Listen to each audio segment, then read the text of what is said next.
guys, what's up? Tori here. So I am here today to do my labor and delivery story video for you guys.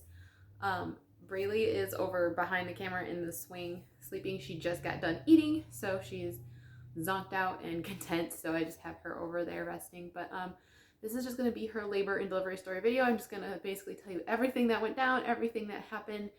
If these kind of stories like bother you at all, this might not be the video for you, but I don't have any like footage or photos or anything of the actual birth. No one was taking pictures during it. No pictures were taken until after she was born. So, yeah, just so you guys know. But if these kind of stories like kind of like gross you out, then yeah, you might not want to watch it. But I'm gonna go ahead and jump into it. So, I told you guys in the last video that basically what went down is my last maternal fetal medicine appointment. That was on Friday, November 20th. At that appointment, it had been found out that Braylee's growth had pretty much stalled out. She really wasn't growing that much anymore inside me, and the doctor said the best thing to do was to just have her be delivered and be born, so that way she can grow on the outside, because it wasn't doing her any good anymore being on the inside. And with keeping her on the inside, there was that risk of my placenta, because my placenta was had those two lobes to it. There was that risk of the placenta, that chances are the placenta was starting to just kind of give out anyway and not really function as much anymore. So it really was not doing her any good to stay inside. So I got scheduled to be induced the next day on Saturday, November 21st. We had to go in at 5 o'clock, but we actually had to be there around 4:30, and my induction was scheduled for 5 o'clock. So Matt and I got there at around 4:30. It was a little after 4:30 actually. We literally live like 3 minutes down the road from the hospital, so we were actually able to deliver at our local hospital too, so that was great. So we literally live 3 minutes down the road, so we just left. We got there. They checked us at the front. They did temperature check on us and stuff. And then they let us go up to the labor and delivery floor, which is on the 3rd floor. And we went up there, and the nurses were all at the nurse station. And the person that was going to be my nurse took us to my room, to our room, I should say, Matt and I to our room. And when we got in there, did all of the registration stuff, because we obviously could not do pre-registration or pre-admission or anything like that, because I didn't get to that point. I was induced at exactly 37 weeks. So, so we had to kind of do all that paperwork and all the question stuff. And then also, before they could get started, they had to do a COVID test on me to make sure I didn't have COVID. So they did the little nose swab on me, and it came back negative. And then actually, as soon as my test came back negative, I was allowed to take off my mask, and so was my husband, Matt, because obviously if I don't have it, then he didn't have it either. So we were allowed to take our masks off, and we were allowed to have our masks off in our room, but if we went outside the room at all, then we had to have our mask on. But we were allowed to take our masks off, which was nice. It was good. And then basically, for starting the induction process, they got an IV going on me, and they drew some blood work, and they didn't actually hook me up to anything right away. They just had the IV line in me, just so that way for if they needed to start anything, it was already there and ready to go. And then for starting the induction process, what they did is, first my nurse checked me to see kind of where my cervix was at and if I was dilated any. I was dilated about a centimeter already, but my cervix was kind of starting to get soft, but it wasn't super, super soft yet.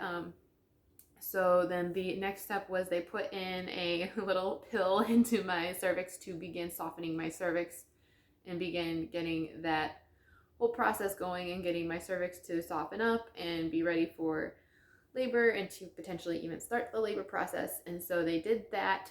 And I honestly don't know what time I actually started feeling contractions, but I actually did in that evening start feeling contractions, and they were not bad or painful. They pretty much just felt like a really mild period cramp. They were uncomfortable and annoying, but they weren't painful. They didn't hurt, and I could feel them until they were there, but that was kind of about it. And I started feeling those, and by that point, there was a shift change. So my nurse that I initially had got switched off with the night nurse, and both my nurse that I had when I got there, she and my night nurse that night, those two nurses were probably my top two favorite nurses that I had. Um, the nurse that I had when I arrived, and actually was also the nurse that was there when I delivered her, her name was Denise. And then my nurse that I had in the my first night there, her name was Lisa, and she was really amazing too. But she came in and they had me hooked on a monitor for honestly a majority of the time. There was only like a brief period where they had me off the monitor for a little while. Um, but to monitor her heartbeat and stuff, and also monitor if I was getting like any contractions and stuff. And I was getting contractions, and with only that one dose of the pill, I started like my contractions were already coming pretty close to, they were already starting to come like 2 to 3 minutes apart. Again, they were not painful or anything, they were just kind of annoying pretty much. And it was, and normally with that pill to soften the cervix, they like to do like 2 to 3 doses of it to like really get your cervix going. And because my contractions were coming so close together, they could not give me another dose. So they actually tried giving me fluids to kind of space my contractions out further, which that did help. It did space my contractions out a little bit. They went from being like 2 to 3 minutes apart to being more like 4 to 5 minutes apart. So it did space them out a little bit, but still not like enough for them to want to give me that pill to soften my cervix. And like, I remember the nurse came in and checked me again at one point, and like I really wasn't making any progress. So they wanted to give me that other dose, but they couldn't because of the way my contractions were coming. And kind of as the night progressed, the contractions would start to get a little stronger too and more uncomfortable. And I was definitely starting to get that like back labor going. Like my lower back was like killing me. And it made it really difficult to like sleep much at night. Like I would kind of like get myself comfortable, and then I would have a contraction and it like start to doze off, and then I'd have a contraction and it would wake me up. And so I didn't really get a whole lot of sleep. But yeah, the contractions kept coming, and it was about 1:30 in the morning that my water actually broke. And that actually was like the weirdest feeling, because I was like laying in bed and I kind of started dozing off, and all of a sudden it was like I felt like this like light wet trickle, and I was like, and like I had this moment of being like, did I just pee myself or did my water break? Like I totally wasn't fully certain, because like it wasn't like a big gush, it was kind of like a little leak. So it literally kind of felt like I had just peed myself. So I was just like, I don't know what to think here. And so I kind of waited a minute before calling the nurse, because I just wasn't sure what was going on exactly. And then as I was every time I had a contraction, I would leak a little bit more and get a little more wet, and I was like, I'm pretty sure my water just broke. So then I paged the nurse and told her, and I'm like, I'm feeling wet like with each contraction. And she was like, okay, we'll be there in a minute. And she's like, do you think your water broke? And I'm like, it's that or I'm peeing myself, like with no control. And so she came and she checked me, and indeed she was like, yep, your water definitely broke, like that is definitely amniotic fluid. And she took like a little sample of the amniotic fluid, and she was like, good news, it's like really nice and clear and looks good. But she was like, yeah, your water definitely did just break. And she went to check me again, and I still didn't have like a lot of progress, but like my water definitely broke. And I continued for a little bit, like leaking like pretty much with every contraction. And then it was kind of at that point too that the contractions started getting a little bit stronger. And my nurse was like, she was super, and she was trying to encourage me like while it was still like super early in the morning to try to rest as much as I could. So I pretty much would kind of doze off and try to sleep a little bit in between the contractions. But I was constantly like trying to change my position and stuff during the contractions, because again, I was having a ridiculous amount of back labor. Like my lower back was hurting so bad. I really did not get a whole lot of sleep. And then once it got to be a bit later in the morning, my nurse was like, you know what, why don't we try getting you out of bed and you try going and taking a walk. And just seeing if we can get things going a little more and maybe get that baby to move position a little more. So that way you're not having as much of that back labor. So that's what we did. Matt and I got up out of bed, and honestly getting up and standing up for a little bit did feel good, because I was having so much pressure in my butt and in my lower back with the contractions, that it felt good to actually be standing up and not just be on my butt. So And then, yeah, we went and we walked the halls for a while, for maybe like, I don't even know if it was a full hour, but we did walk the halls for a while. And with every contraction, I had to stop and kind of like lean over because they had railings all alongside the hallway. I would have to lean over the railings and like breathe through the contractions. Like it was to that point where the contractions hurt enough that I had to stop to breathe through them. Like, and they were coming very regularly. They were coming again, like they were timing them and monitoring them, and they were coming like anywhere from 2 to 4 minutes apart. So they were coming close together, and they were painful.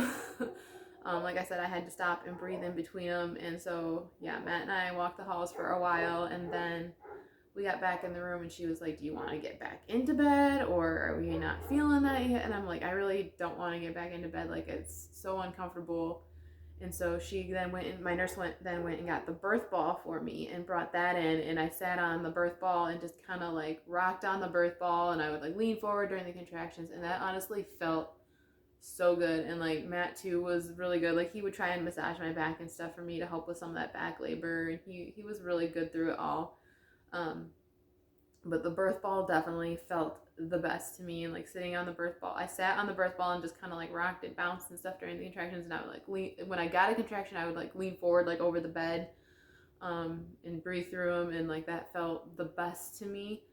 And then after a while, my legs were getting kind of sore sitting on the birth ball like that, like because I had like my legs like wide apart on the birth ball, and my legs kind of were getting sore after a while doing that. And definitely the contractions were getting a little stronger, and they were getting a little more painful. And they wanted me to be dilated to like a certain point before they would let me get my epidural, because I wanted to get the epidural. But like I really wasn't making super fast progress throughout the night really until like I think probably when I started walking. I think especially when I started using the birth ball is kind of like, I think it helped make Braylee's position change inside me, so then it helped her kind of drop more and help my cervix dilate more and stuff. Like it, I think that all just helped a lot. And after a while too, like I said, I got sick of sitting on the birth ball, so then I stood up and I put the birth ball on the bed, and I would like lean over the birth ball during a contraction, because again, just like sitting just did not sound comfortable. And then it got to the point where the shift change happened again. Lisa left and Denise came back, and Denise was like my nurse throughout the whole day of Braylee's birth, and she was my labor nurse through Braylee's birth and everything. And she came back in, and she was like, I love seeing that you're using the birth ball. Looks like you're doing a great job. And the contractions were definitely coming close together, and she was like, how is your pain? And I'm like, it's definitely like, by that point, because it was at 7 o'clock that the shift change happened, by that point I was like the pain is like in 7, 8, like it's getting more, so like it was getting more painful. And she was like, all right, your doctor will be in. And actually my actual OB that I had been seeing throughout my whole pregnancy, he was not in that weekend. So his partner, because my doctor's name is Dr. Van Heest, and his partner, Dr. Zimmerman, was actually the one that was on for the weekend and on call for the weekend. So he was actually the one that ended up delivering her. She was like, Dr. Zimmerman's going to be in at about 9 o'clock, and he'll come in and he'll check you and all that. So, but if you start feeling like the contractions are getting really close, really intense, like you feel like you got to push anything, like let me know, and we're going to check you sooner. But the contractions kind of kept staying pretty consistent. They were definitely getting stronger and more painful. I was starting to like moan through them more a little bit because they were hurting more. And then yeah, at 9 o'clock is when Dr. Zimmerman came in, and he came in to check my dilation, and he checked me, and I was dilated to 5 centimeters at that point. And he was like, and you're like 100% effaced, but 5 centimeters dilated. And my nurse was like, all right, this is the point where like, we usually normally see about 1 centimeter an hour. So like, this is probably your perfect time to get your epidural. And I'm like, yes, like let's bring that epidural on in. And she was like, all right, we'll call the anesthesiologist. And because it was a Sunday, the anesthesiologist wasn't just there, he was at home. And I guess he was the one that lived closest, but he was like 10 minutes away still. So they had to call him in, and so we had to wait. And like after he checked me, like my contractions ramped up in intensity and the pain got worse. They definitely were coming closer together. I was definitely like, I was like doing my best to like breathe through them, but I definitely was moaning a lot more through them too because they just hurt that much. And my nurse Denise, like I said, she was so amazing. She would just be like just breathe, like remember, just breathe, like you're gonna be okay. And it was like at that point she was like, you know what, I'm not leaving your side. Like I'm gonna stay right here with you because like I can tell you need the extra support. And like at that point, and like Matt could tell things were getting more intense. So even at that point, he wasn't like even sitting on the sidelines anymore or like trying to rest himself anymore. Like he was up and he was standing next to me in the bed. He was standing like next to the bed by me, and like my back labor too was getting bad again. So like every time I get a contraction, I would like kind of roll to my side and I would like grip the side of the bed, and I was like starting to moan, and like it just got more and more intense. And it was like one of my contractions, after one of my contractions, like I didn't really entirely realize I was doing it, but I almost like started pushing a little bit, and Matt was like, are you okay? And like my nurse asked like, do you feel like you need to push? And I was like, and honestly like the pain was so bad, I just was like, I don't know, like I don't know, like it just hurts. Like I really wasn't fully processing what was going on. And she was like, well, let me know if you feel like you need to push. And then it was like the next contraction hit, and I could kind of feel Braylee kind of like drop down. And all of a sudden I turned to my niece, and I was like, to my nurse Denise, and I was like, I think I need to push. And she was like, okay, like don't push right now, like just breathe through it. Like, and like the pain was so bad. And she was like, I'm gonna check you again. And she checked me again, and I was 7 centimeters. And she was like, but that baby is like right down there. And so there was another nurse in there, and she was like let's page Dr. Zimmerman, get him back in here, like we're gonna be having a baby soon. And she said to me like, Tori, you're gonna be having your baby. And Matt actually was the one who asked her like, so she isn't gonna get time for an epidural? And she was like, oh no, like this baby is gonna be coming before the epidural gets here.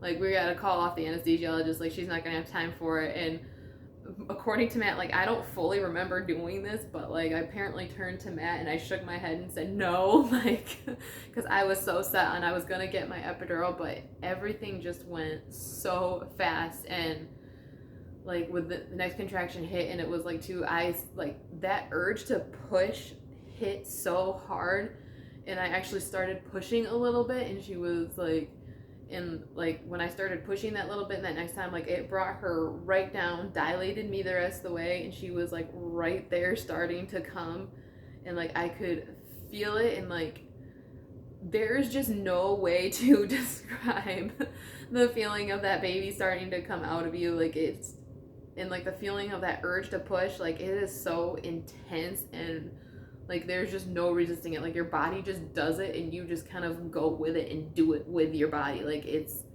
this insane feeling. And yeah, the doctor came in, and like they quickly grabbed the stirrups and put my feet up in the stirrups, and like they were all like quickly getting everything ready. And then it was like the very next contraction I had that the doctor was there, like they were like, all right, now push good, like really hard. And I literally pushed like 4 times in total, and she was born. And let me tell you, like they did actually give me nitrous, and they were like, here, you can use this to help with the pain, which it really did not help with the pain at all. I think all it really did for me was it gave me a tiny bit of a high and just helped like relax me a little bit, so that way I could focus more on pushing. But otherwise, like it did not do anything for the pain. But it was intense, and it was like I never expected myself to be one to scream like while giving birth, but I definitely did. Like I was making noise and yelling.